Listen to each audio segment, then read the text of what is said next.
Bonjour, aujourd'hui nous recevons Jean-Louis Couture. Bonjour, Monsieur Cuche. Soyez le bienvenu. Merci pour votre invitation. Voilà, nous vous recevons dans le cadre des entretiens de la Glorieuse que nous publions toutes les semaines depuis 9 ans. Ah, 9 ans déjà. Ah, d'accord, j'en ai vu quelques-uns, mais pas beaucoup. D'accord. Vous avez 66 ans, vous êtes à la retraite, vous habitez Combayo. Oui, c'est ça.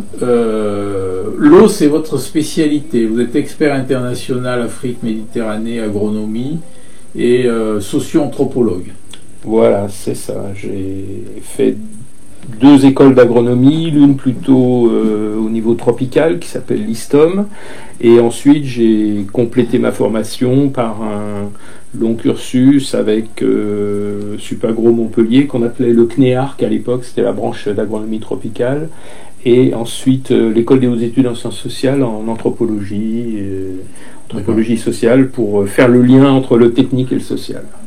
Donc, vous êtes président de l'association La Coulée Verte de la Mosson. Alors, Mosson Coulée Verte, tout simplement. Mosson Coulée Verte. Donc, pour résumer, c'est le bassin hydro de la Mosson. Voilà. Alors, en fait, l'historique de l'association, qui a 38 ans aujourd'hui, c'est avant tout une association qui travaillait sur le quartier de la Paillade. C'est pour ça qu'elle s'appelait antérieurement La Paillade Mosson Coulée Verte.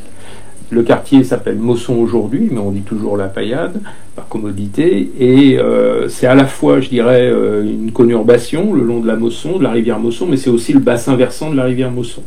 Et donc, de fait, nos adhérents, depuis l'origine de l'association, donc il y a 38 ans, se sont intéressés au paysage, à l'environnement, à l'écologie de cette rivière, qui borde un quartier densément peuplé. Bon, alors... je suis content de vous avoir, parce que nous sommes en plein dans l'actu. Donc, l'actu, c'est le stade de la Mosson et les inondations, les 70 millions d'euros que Delafosse va mettre ou pas mettre dans le bassin de la Mosson. Après 10 ans d'aternoiement, on sonne le glas de ce nouveau stade. Vous avez suivi l'affaire ? Pas de très près. Je sais qu'il y a des rebondissements sans arrêt. Voilà, donc, est-ce qu'il y a vraiment quelque chose de définitif en la matière? J'en suis pas sûr. Ce qui est définitif, c'est qu'il n'y aura plus de nouveau stade. Maintenant, on réintègre la Mosson, on met un billet pour essayer de faire en sorte qu'il n'y ait plus d'inondations. Voilà, pour tout au moins diminuer la vulnérabilité aux inondations du stade en question. Et pour construire un qui a été construit en zone inondable, effectivement, oui, il y a très longtemps. Voilà. Donc, voilà, alors la Mosson c'est important parce que il y a un bassin hydrographique, oui, qu'on appelle important. Aussi. Voilà, donc il y a le pompage du golfe de Juvignac, il y a le pompage de la Mosson pour le lac des Hauts-de-Massanes. Le lac des Garrigues, vous voulez dire? Le lac des Garrigues, oui. Alors en fait c'est une source qui alimente le lac des Garrigues. Donc il y a un barrage qui retient les eaux au niveau du lac des Garrigues. Et puis il y a le sujet dont on va évoquer aussi, c'est la lombristation de Vaillocès, qui est un sujet qu'on va traiter dans le journal. Alors qui n'est pas de Vaillocès, qui est de Combayo, excusez-moi. Voilà. Voilà, donc... Oui, alors j'ai appris que vous aviez interviewé Monsieur Guiral, c'est ça, voilà, qui est le président de l'association Ensemble à Combayo. Et comme j'habite à Combayo, je suis aussi adhérent de base de cette association, donc je sais très bien... vous connaissez le dossier. Oui, ce qui concerne ce dossier-là, oui, tout à fait, oui.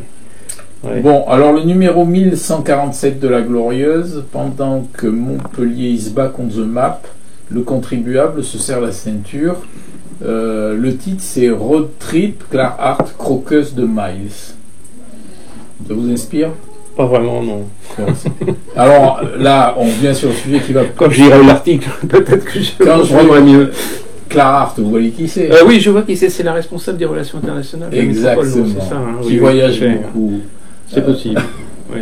C'est normal, c'est le responsable des relations internationales. Montpellier, c'est pas non plus... non, c'est pas... Le corps diplomatique est assez réduit, c'est vrai.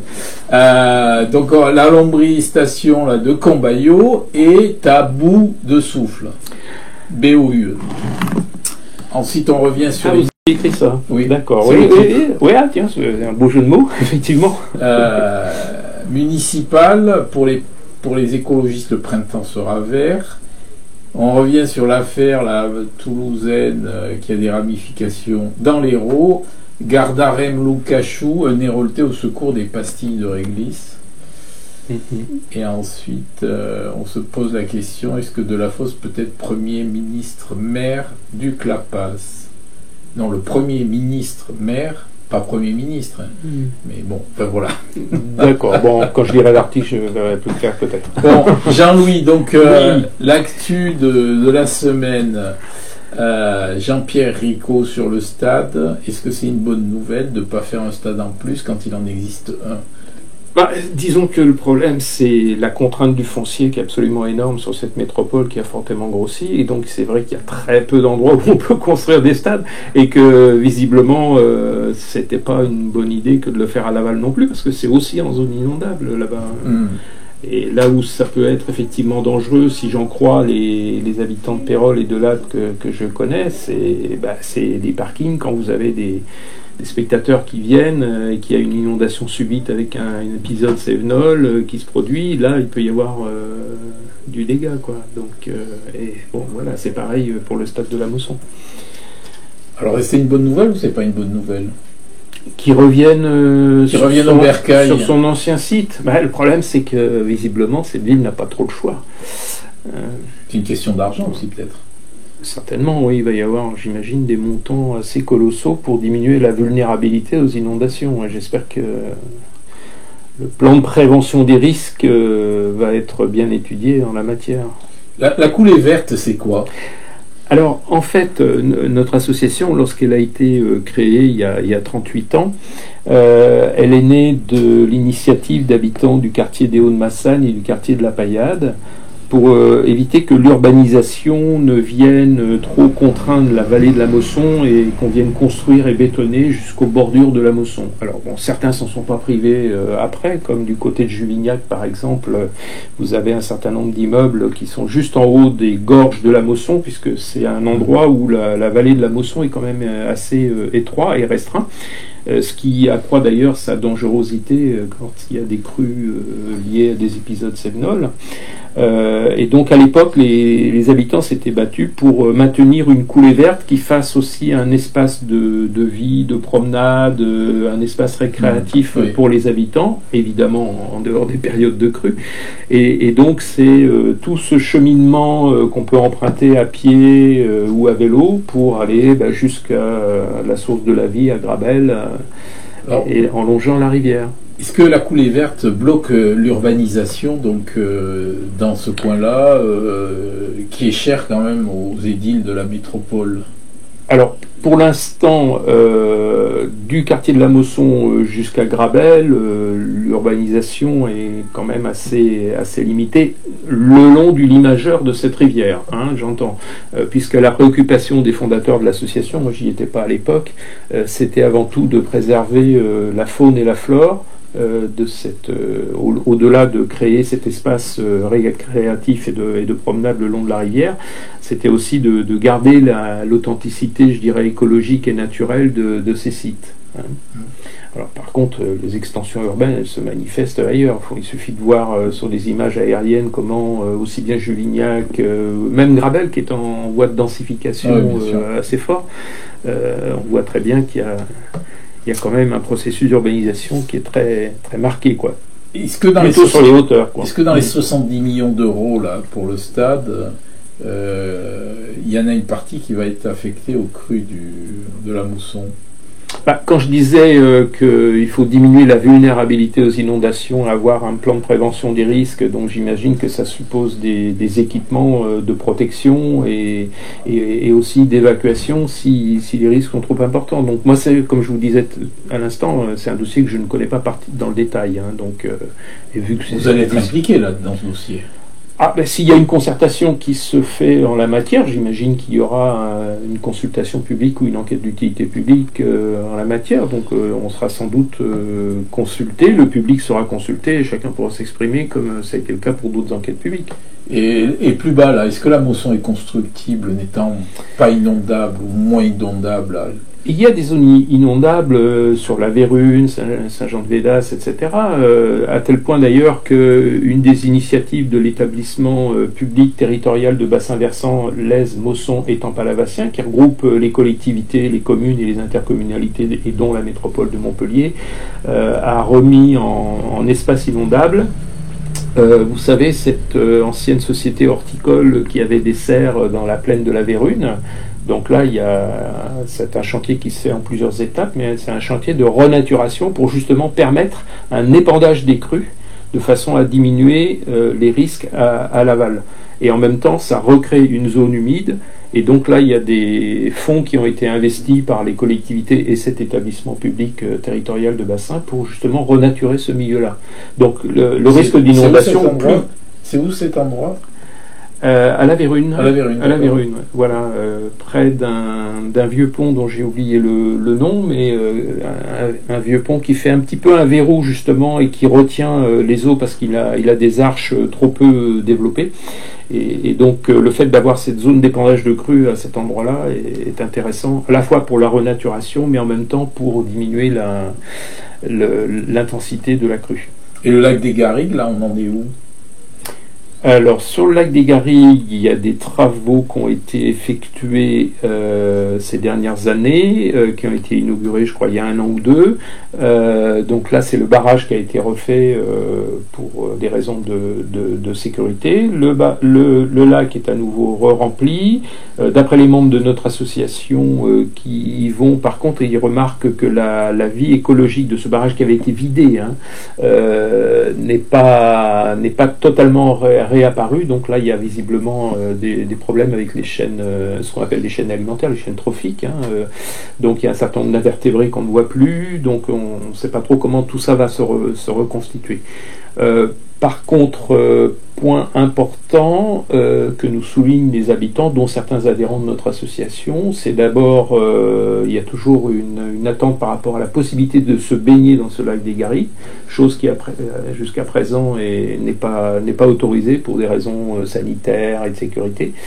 Et puis il y a un deuxième dossier qui a été évoqué d'ailleurs par le Midi Libre il y a quelques semaines, qui concerne la constructibilité de terrains occupés par des tennis. Exactement. Vous avez peut-être entendu parler de ça. On en a parlé aussi. Vous en avez parlé aussi. Bon, ouais. Très bien. Et là où justement il y a eu une mobilisation des habitants pour refuser cette constructibilité. Et donc que ça reste en terrain qui infiltre, c'est-à-dire que même si c'est un terrain de tennis, c'est un terrain qui infiltre, c'est pas bétonné, quoi. Donc le fait de ne pas avoir d'immeuble à cet endroit-là, déjà d'un point de vue paysager, ça préserve ce milieu qui est assez boisé, et puis en même temps ça limitera le ruissellement. Et la mousson verte, c'est un sujet pour les prochaines municipales ? J'en sais trop rien. Vous savez, nous, on est une association qui travaille sur les questions de sensibilisation à l'environnement, de protection de l'environnement. On peut mener des batailles sur un certain nombre de sujets, on en parlera peut-être tout à l'heure. Mais l'idée, c'est pas de politiser les choses au sens où ça devient un enjeu électoral. Par contre, travailler, influencer tel ou tel porteur d'idées ou tel décideur sur ces questions-là, oui, ça c'est des choses qui nous intéressent, mais on ne fonctionne pas en fonction du calendrier électoral. D'accord. Alors, et je ne suis pas sûr que ce soit le plus gros dossier de la métropole.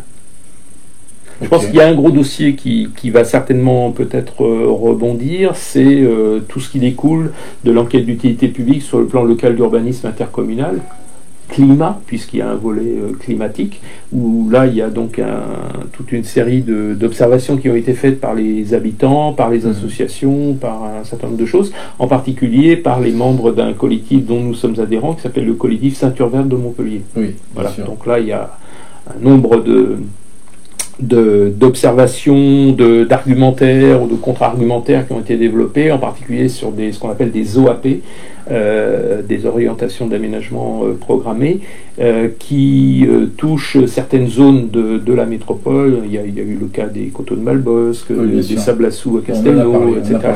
Voilà. Ouais. Bon, je ne lis pas régulièrement votre journal, mais j'imagine que ça fait partie des dossiers traités. Vous avez d'autres causes? Il y a d'autres causes que vous défendez?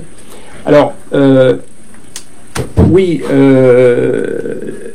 concernant donc le bassin hydrographique de la Mosson, nous, une des préoccupations qu'on a eues ces dernières années, surtout à la faveur des sécheresses et des canicules récurrentes, c'est la qualité de l'eau des milieux aquatiques qui se trouvent être perturbés. Et donc,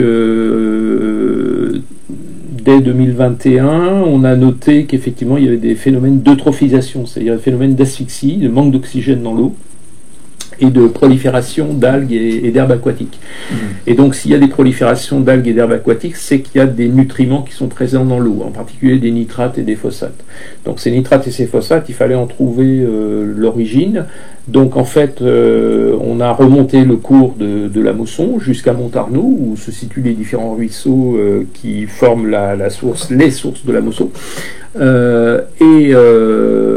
On s'est dit, bon, on va essayer de faire un petit peu un dosage de ces nutriments, surtout dans les périodes chaudes et les périodes d'étiage, c'est-à-dire de basses eaux de la Mosson ou de ses affluents. Et c'est ainsi qu'on a pu voir que c'était au sortir de certaines stations d'épuration, dont celle de Combayou, qu'il y avait des relargages importants de nitrates et de phosphates qui avaient tendance à asphyxier ces milieux aquatiques.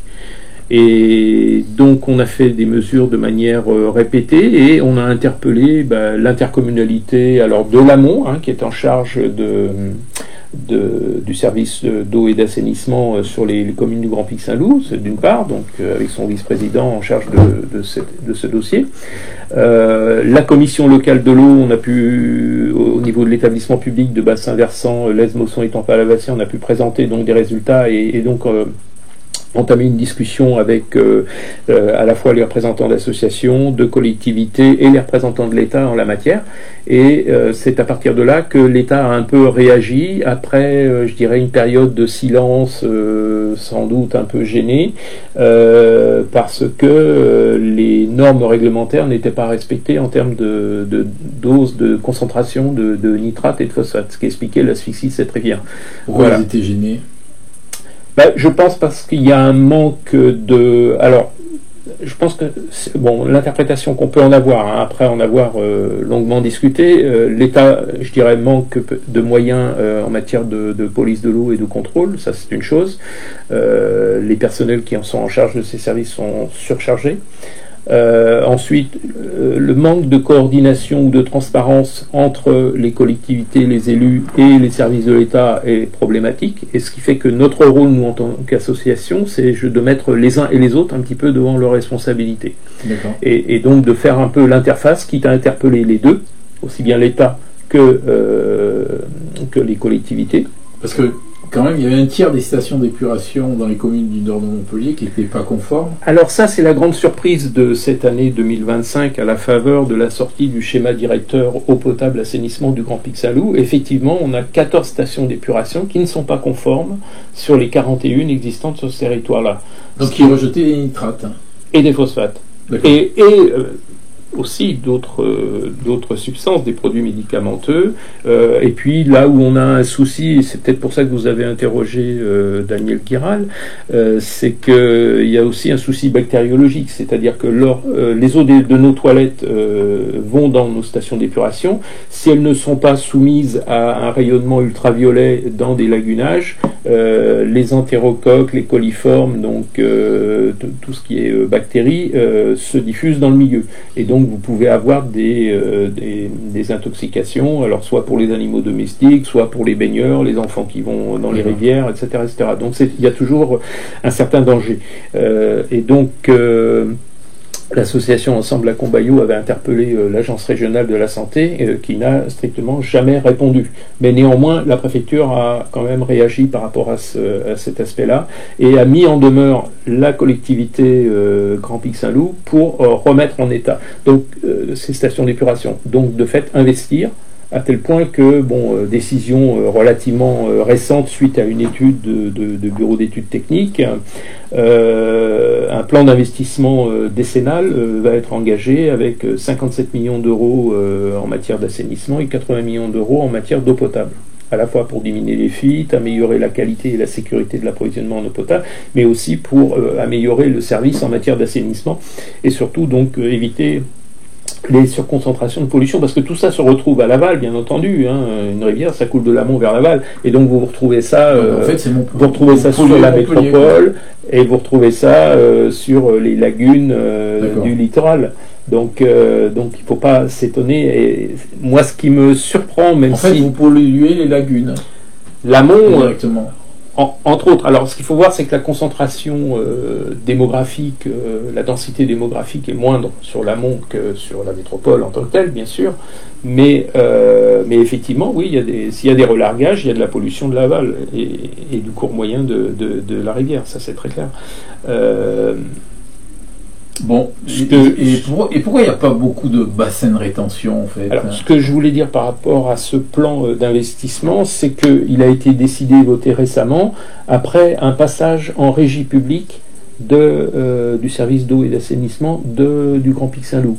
Alors c'est une décision qui, semble-t-il, a été difficile au niveau des élus, qui a fait l'objet de très peu de publicité. Moi je regrette qu'il n'y ait pas eu de débat public en la matière. Dans la mesure où ça nous aurait permis de faire un peu un bilan à la fois de l'action publique des collectivités, mais aussi des opérateurs comme la SOR, par exemple. Donc là, une des questions que je me pose, c'est est-ce que le contrat de la SOR a été audité, à la fois d'un point de vue financier, mais aussi d'un point de vue technique, parce que dans un contrat, il y a toujours, si l'opérateur technique n'assure pas la qualité du service, il y a toujours des pénalités. Donc, et j'aimerais bien savoir aussi si le patrimoine hydraulique est bien restitué à la collectivité. Est-ce qu'on vous a répondu là sur ça? À ce stade, non, pas encore. D'accord. Alors, bon, on va glisser sur Montpellier. Le grand sujet à Montpellier, c'est Maïra 2. Vous avez suivi un peu ces modifications? Alors, j'ai suivi, pas dans le détail, on a des membres de notre association ou d'associations partenaires comme Au Secours 34 qui suivent ça d'assez près. Il y a un comité de suivi Maïra auquel on a un des membres de notre association qui est associé, donc qui participe à la réunion annuelle du comité de suivi. Alors effectivement, c'est un très gros investissement, c'est un passage à une échelle industrielle importante du traitement des eaux usées, qui était nécessaire dans la mesure où vous aviez des installations précédentes qui étaient obsolètes. Alors même sans faire référence, on remontait à la station de la Céré-Red, qui est l'ancienne station d'épuration, et même à Maïra 1 qui précède donc Maïra 2, il y avait certainement une insuffisance et un sous-dimensionnement. Par contre, cette extension, elle est aussi justifiée par le fait que vous avez un réseau collecteur d'eau usée, à la fois sur le nord-ouest et le nord-est de Montpellier, qui fait que vous avez un drainage des eaux usées beaucoup plus important vers l'aval, d'où l'importance de cette extension-là. Donc c'est un investissement absolument colossal. Alors ça, c'est une tendance un petit peu générale sur le littoral méditerranéen, puisque ayant habité à Nice à une époque, on a eu le même genre d'investissement qui a été fait à Saint-Laurent-du-Var. Et je viens de lire dans la presse aujourd'hui même qu'il y a eu de nombreux relargages d'eau usée, parce que le gros problème de ces installations... À Saint-Laurent-du-Var, pendant les orages qu'il y a eu la semaine dernière. Voilà, tout à fait. Et donc ces relargages d'eau usée, c'est ce qu'on appelle des bypass. C'est-à-dire qu'en fait, comme très souvent sur l'amont, vous n'avez pas un réseau séparatif sur l'ensemble du périmètre de collecte des eaux usées, c'est-à-dire que vous avez des réseaux d'eau usée qui sont pollués par des eaux pluviales. Et lorsque vous avez des phénomènes orageux de type méditerranéen, vous avez donc une surpression qui se produit dans le réseau d'eau usée, ce qui fait qu'à l'aval, la station d'épuration est obligée de relarguer et de faire ce qu'on appelle les bypass. Oui.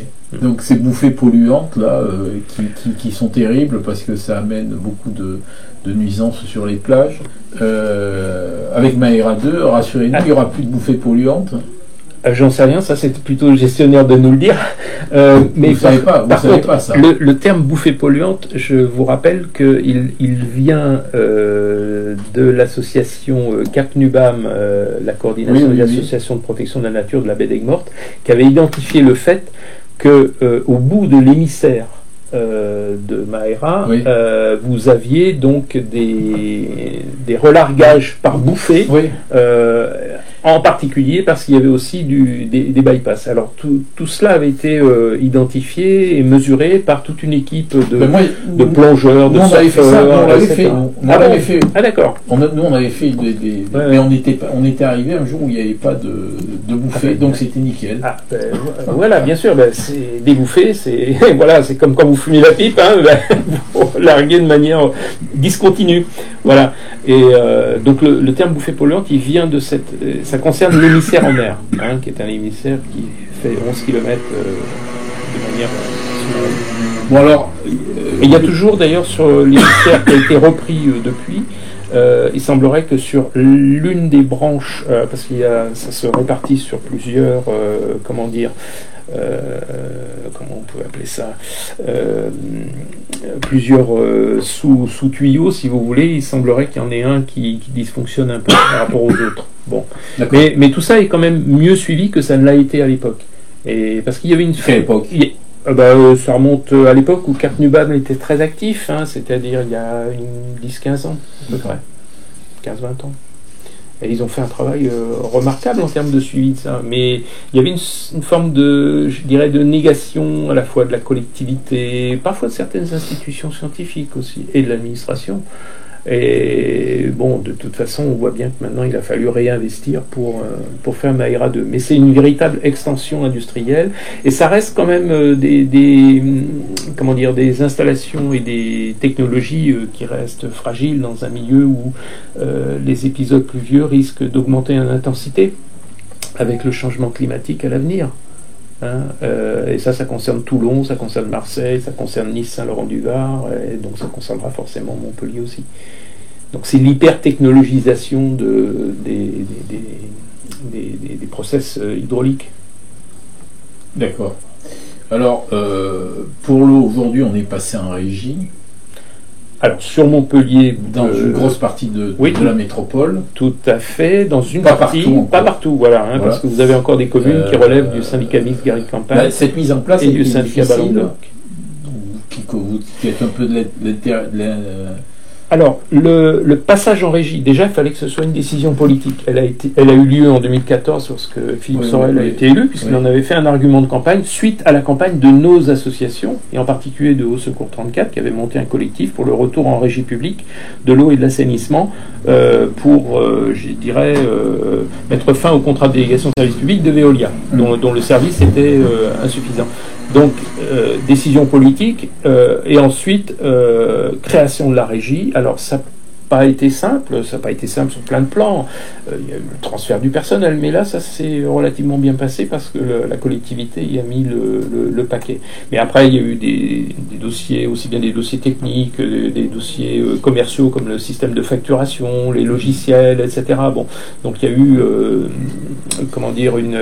une période, on va dire, transitoire. Et progressivement, la régie a atteint sa masse critique pour pouvoir fonctionner aussi bien en ce qui concerne l'eau potable, et plus récemment sur l'assainissement, parce que Veolia avait gardé l'assainissement pendant une longue durée après 2014.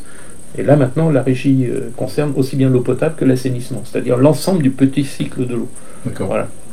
Et par contre, au niveau du gaspillage, là, on est toujours entre 15 et 20% de gaspillé dans les tuyaux. Oui, il y a avec les fuites. Alors, c'est pas, je dirais, un taux extrême. On a connu des taux beaucoup plus élevés.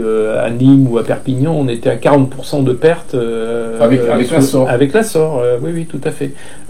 Bon, là, ça a diminué depuis, parce qu'il y a eu quand même des investissements. Il y a eu une obligation de réaliser certains investissements, mais le processus de réduction des pertes est un processus lent. Mais vous savez, les pourcentages de pertes que vous pouvez gagner, les premiers sont toujours les plus faciles, mais les derniers, et donc il y a toujours un effet de seuil à un moment donné, c'est-à-dire qu'atteindre 15%, atteindre 10%, ça devient particulièrement difficile, quoi. C'est une difficulté marginale, diraient les économistes. Alors, à Montpellier, l'eau, on la récupère à la source du Lèze, donc on pompe tout, vu qu'il y a 3 endroits où le Baronne renvoie de l'eau dans le Lèze pour remettre de l'eau dans le Lèze, sinon le Lèze serait presque à sec, on peut dire ça. Alors en période d'étiage, c'est-à-dire qu'en fait le dispositif qui est ancien, qui est un dispositif de relargage d'eau du Baronne, donc géré par BRL, permet de faire un soutien d'étiage dans le Lèze, parce que l'essentiel du débit à la source est prélevé par l'usine souterraine qui alimente la ville de Montpellier. Ah, d'accord. Sachant que ça ne suffit pas non plus, parce qu'il y a une partie de l'eau de BRL qui est potabilisée en mélange avec l'eau de la source du Lèze dans certaines usines de potabilisation de la métropole. Donc, rassurez-nous, pour l'instant, on risque pas de manquer d'eau à Montpellier. Parce que, bon, il y a eu la période des sans-fonds où ils voulaient faire venir l'eau du comment ça s'appelle, du nord de Montpellier. Bon, on a dépensé plus de 50 millions d'euros dans ce dossier pour finalement rien faire. En ce qui concerne l'approvisionnement en eau de la ville de Montpellier, c'est pas à moi de vous rassurer, c'est plutôt à la collectivité et à la régie de l'eau. Oui, non, mais moi je vous reçois parce que vous êtes un spécialiste. Ouais, enfin disons que je suis un agronome, c'est-à-dire je suis plutôt dans l'eau agricole et moins dans l'eau urbaine, mais néanmoins je suis cette affaire-là avec beaucoup d'autres dans nos différentes associations. Et donc ce que je voudrais dire, c'est que il faut continuer à suivre de près la façon dont est géré ce service de l'eau et de l'assainissement. Et je pense que c'est important de développer un suivi citoyen et une expertise citoyenne, le plus collectivement possible, le plus interassociatif possible. Ça, c'est une chose. Et puis, deuxièmement, d'avoir une politique de gestion de la demande. C'est-à-dire, la politique de gestion de la demande, c'est de diminuer les pertes et les gaspillages. Et quand vous cherchez à diminuer les gaspillages d'eau, vous mettez en œuvre une politique de sobriété. Donc, et donc, avoir une stratégie de sobriété de la consommation en eau, qui plus est dans une ville ou un territoire méditerranéen, c'est d'autant plus important. Donc, il faut être sobre. Il faut boire du vin et arrêter de boire de l'eau. Je suis pour soutenir les viticulteurs, il n'y a pas de souci de ce point de vue. 2 verres par jour, c'est bien. Bon, c'est encore toléré par les médecins, semble-t-il. D'après un addictologue de la région, d'ailleurs. Pour revenir sur la source des sans-fonds, ça c'est une autre affaire.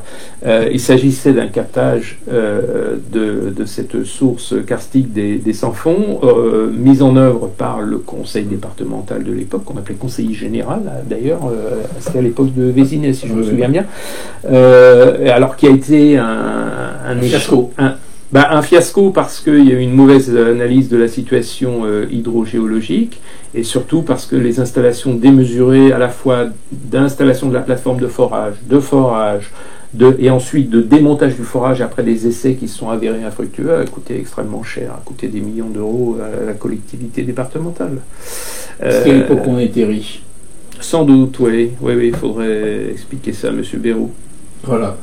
Bon, je vous remercie pour la qualité de cet entretien. Je vous remercie pour votre accueil. Il y a beaucoup d'autres choses que l'on pourrait évoquer autour de ces questions-là, mais je suis à votre disposition. D'accord. Merci. À très bientôt.